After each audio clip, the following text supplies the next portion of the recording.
Today we're going to be learning about clitoral ultrasound. We have a model here that has the clitoris in place.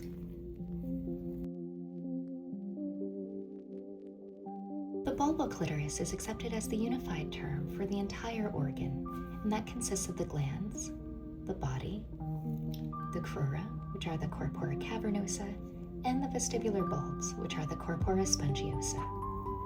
We're going to switch this out for a more transparent model so we can appreciate the clitoris as we're scanning.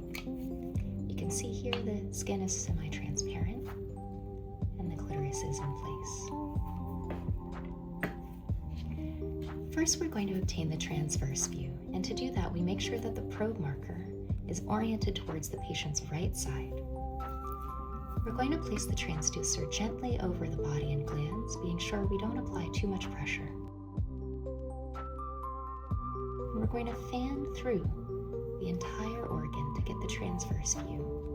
And if you can imagine the ultrasound beam coming out of the probe, you can imagine how we can fan through and see the entire organ. Next, we're going to obtain the sagittal view, and we make sure that the probe marker is pointed towards the patient's head. Again, we're going to place it gently over the body and glands, and we're going to fan through like this to image the entire organ in this sagittal view.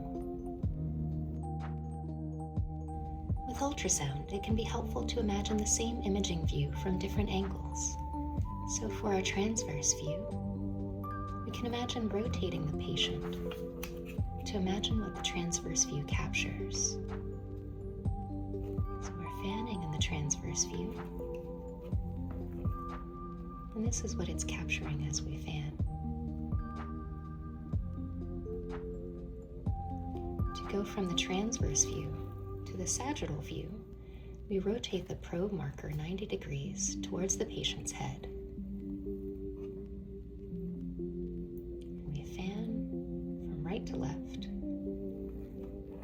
And you can imagine, once again, the beam coming out of the probe and capturing the entire clitoris as we scan. So the sagittal view and the transverse view.